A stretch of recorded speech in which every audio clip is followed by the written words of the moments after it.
Selamat pagi saudara-saudara. Sekarang saya akan kasih tutorial membuat obat batuk yang sangat mujarab.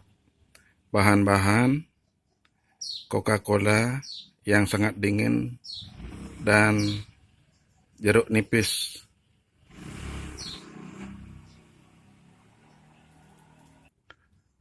Langkah pertama, belah jeruk nipis menjadi 2, kemudian diperas.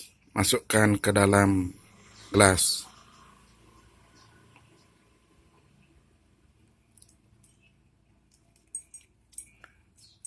Peras lebih kencang.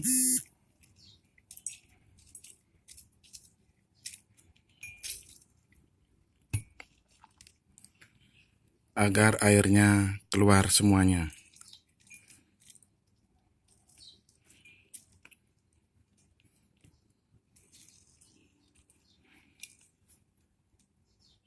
Ini bukan hoak, saudara-saudara. Ini memang obat yang paling mujarab untuk membuat batuk cepat reda atau hilang. Apalagi batuk bulanan.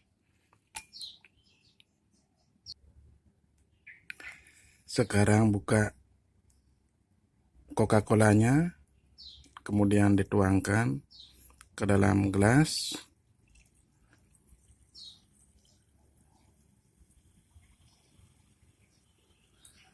Sampai penuh. Kemudian ini Coca-Cola plus jeruk nipis ini sudah menjadi obat yang sangat mujarab untuk menghilangkan batuk, meredakan batuk. Kemudian minuman ini langsung diminum sampai habis. Jangan setengah-setengah agar rasa dinginnya terasa. Terima kasih. Ini memang obat batuk yang sangat mujarab.